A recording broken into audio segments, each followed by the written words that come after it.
Bonjour à tous, bienvenue, j'espère que vous allez bien. Ravi de vous retrouver pour votre trésor. Voici les titres de ce lundi 12 mai. Bonjour, bienvenue à vous, comme chaque lundi, comme chaque jeudi. On en vient aux bonnes idées, aux initiatives avec votre rubrique.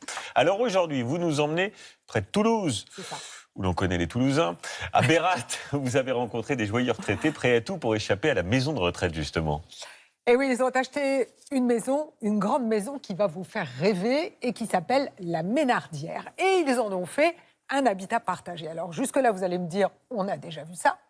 En fait, c'est une expérience unique parce qu'ils ne se contentent pas de vivre là, non, ils créent de l'animation dans leur village de 3000 habitants. Oui. Chez eux, ils ont emménagé une salle où ils organisent des concerts et des spectacles.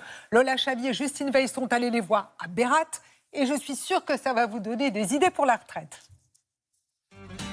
Dans cette maison près de Toulouse, ces seniors ont fait un pari un peu fou, vieillir ensemble. Notre idée pour la France, c'est cette maison que nous avons emménagée ensemble. pour y partager des moments de vie. On y a fait une salle de spectacle et des chambres d'hôtes. Le but, c'est d'y faire des rencontres. Il ne dépend que de vous d'en faire autant. Résumer tout un projet en 5 secondes, trop frustrant pour ces copropriétaires un peu rebelles. Il y a 4 ans, pour échapper à la maison de retraite, ils ont créé 7 endroits. Plus qu'un lieu de vie, c'est un lieu de rencontre ouvert sur l'extérieur, où ils organisent des spectacles pour les habitants du village. Geneviève y coule des jours heureux.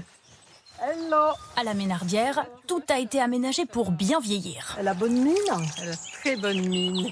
Il y a même une piscine pour faire du sport. Moi, j'ai plein d'arthrose, donc au niveau des articulations des mains, des genoux, c'est hyper important. Dans le potager, Brigitte et Olivier préparent la plantation des pommes de terre. Ici, c'est une coopérative. Chacun prend sa part du travail, à son rythme.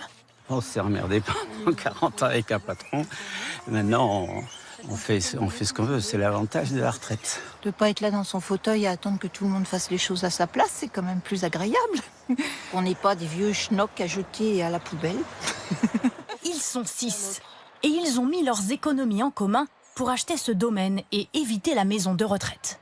J'ai toujours voulu vivre en groupe. Et là, ça fait 2 ans et demi que je suis à la retraite. Je me suis dit, mais en fait, c'est le moment ou jamais. À l'intérieur, chacun a son petit chez-soi. Bonjour. Ancienne libraire et agriculteur, Isabelle et Olivier ont investi 90 000 € dans ce projet qui les a emballés. Un petit coin cuisine. Cet espace privé, ils y sont attachés. On est bien, quoi. On n'a pas envie de vivre les uns sur les autres. On choisit, on a envie d'être ensemble, on est ensemble, on a envie d'être tous les deux, on est tous les deux. Cette maison, ils espèrent pouvoir y rester jusqu'à la fin. Pour anticiper, les résidents ont pensé à tout. Elle est équipée d'un ascenseur. Il dessert aussi les pièces communes. Comme cette cuisine partagée où ils déjeunent souvent ensemble. Ce jour-là, c'est une fête qui se prépare. Dans la bonne humeur. Qu'est-ce que vous nous préparez de bon ? Des pizzas. Une fois par mois, l'équipe organise des spectacles qui font venir les habitants de la région. Ça leur permet de rester dans le coup. On veut continuer à apporter des choses à la société, parce que l'intérêt, c'est qu'on ait beaucoup de passages et qu'on voit plein de monde. Et du monde, il y en a. Leurs voisins, leurs copains se sont déplacés pour écouter ce groupe de musique irlandaise.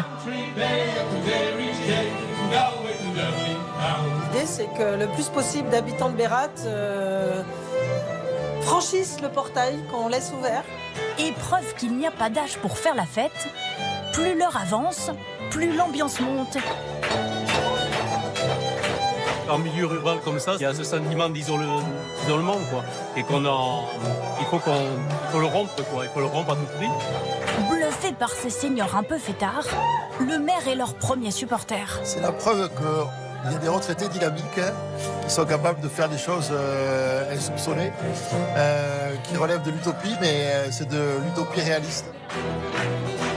Ce soir-là, certains resteront dormir. La Ménardière propose aussi 4 chambres d'hôtes. Une rentrée d'argent qui fait tourner la maison. On rencontre que des gens chouettes, quoi, en fait. Et puis, alors, on en a besoin financièrement aussi, hein, bien sûr. Si l'aventure vous tente, passez les voir. Ils seront heureux de partager avec vous leur expérience. Dès que c'est la fête, ça vous plaît, hein? Ah, mais j'adore. J'ai réservé ma place pour plus tard.